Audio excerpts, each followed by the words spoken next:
So welcome students.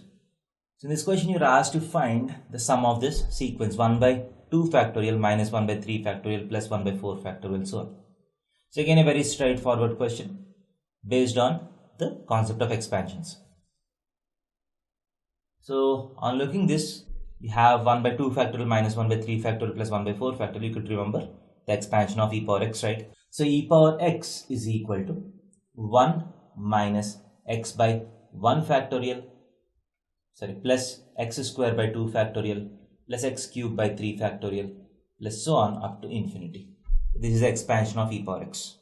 Similarly, if you have the expansion of e power minus x, it will be 1 minus x by 1 factorial plus x square by 2 factorial minus x cube by 3 factorial so on up to infinity. So as you can see, this expansion is related to e power minus x, and if you put x is equal to 1, so e power minus 1 is equal to 1 minus 1 by 1 factorial plus 1 by 2 factorial minus 1 by 3 factorial plus so on up to infinity. And as you can see, 1 and 1 by 1 factorial gets cancelled. So definitely what is e power minus 1? 1 by 2 factorial minus 1 by 3 factorial plus 1 by 4 factorial so on up to infinity. So this is nothing but e power minus 1. Option B is the right answer to this question. Thank you.